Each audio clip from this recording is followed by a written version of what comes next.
Ah, c'est-tu bon, ça?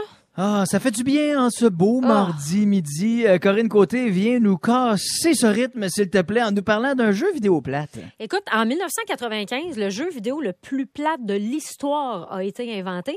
C'est deux illusionnistes américains, Penn, Jillette and Teller. C'est un groupe, OK? Ils font encore ça aujourd'hui. Et un auteur qui a travaillé, entre autres, sur Fresh Prince of Bel-Air, qui ont eu l'idée. Ils trouvaient donc que les jeux vidéo se faisaient pointer du doigt d'être responsables de tous les maux de la société. Tu sais, que les gens sont comme, c'est à cause de Grand Theft Auto que j'ai renversé une prostituée avec mon auto volé puis que j'ai dérobé un hélicoptère pendant que 9 polices me couraient après. Mais ça, c'est peut-être un peu plus précis, par exemple. Donc, ils ont voulu faire une satire de jeux non violents puis sortir un jeu d'une platitude sans nom, Brian. Ça s'appelle Desert Bus. Tu conduis un autobus dans le désert pendant 8 heures en temps réel. En temps réel. C'est entre Tucson puis Las Vegas. C'est le trajet prend 8 heures. Et le problème, c'est qu'il n'y a même pas de pause. Fait qu'avant de peser sur Start, c'est pensez-y bien, OK? Tu peux pas arrêter de jouer. C'est toujours les mêmes pancartes puis le paysage de désert. L'autobus a tendance à aller à droite, tu sais, comme un volant lousse un peu. Oui. Fait que tu peux jamais lâcher le volant puis juste laisser rouler l'autobus. Faut toujours que tu le ramènes à gauche. Puis si tu le lâches, tu t'enlises, ton moteur étouffe, faut que tu te fasses remorquer au début du trajet. C'est dégueulasse. Moi, je me suis dit, au moins, il aurait pu rajouter quelque chose. Hein? Si tu pognes le champ, tous tes passagers crient « Oh non! » Puis là, l'autobus fait des tonneaux, puis tout le monde meurt brûlé en temps réel. Mais sans joke, ça va pas plus vite que 45 000 à l'heure. Fait que tu peux même pas faire de la vitesse en plus.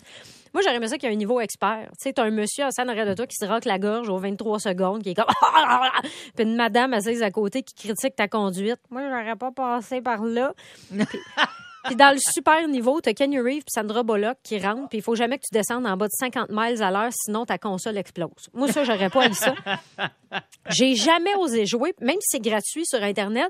C'est d'une platitude sans nom. Je me demande c'était quoi leur autre idée, parce que clairement, ils ont brainstormé. Il y en a eu d'autres, là. Marcher derrière une madame super lente que tu peux pas dépasser, parce que chaque fois que tu vas aller à gauche, elle se tasse à gauche, puis à chaque fois que tu vas aller à droite, elle se tasse à droite. Fait là, elle se tasse de bord là, puis quand tu réussis à la dépasser, elle fait... Puis là, ça se termine. Mais comment ça s'appelle le jeu? Parce que tu dis que c'est gratuit pour tout le monde sur Internet. C'est Desert Bus. Mettons que tu as pogné à COVID, on s'entend-tu là, que ça peut t'aider à passer à travers une longue journée à rien faire? Ça, une très longue journée. Une très, très longue journée de conduire un autobus. Je ne sais pas s'il y avait eu l'idée aussi de peut-être faire un traitement de canal pendant 8 heures, que si tu fermes la bouche, tu te fais électrocuter par les outils désuets de ton dentiste. Puis pour jouer à celui-là, ça prend un casque de réalité virtuelle, par exemple. Là. Mais même si le jeu n'est pas sorti dans la population, les gars ont quand même été en développement pour un jeu sur Sega CD.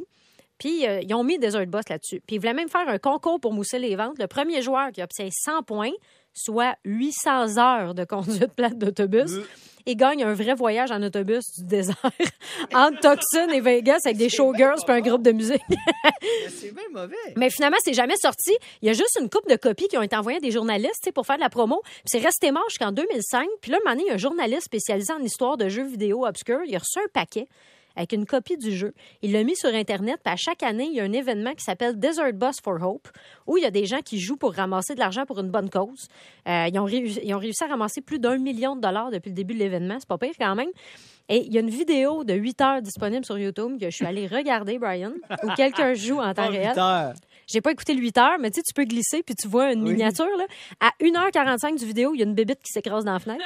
À 3h57, le soleil commence à se coucher. À 4h16, il fait nuit. Tu ne vois que 2 ovales plus pâles puis des lignes jaunes. C'est dégueulasse. À 7h50, le soleil se lève et à 8h, t'as juste fini.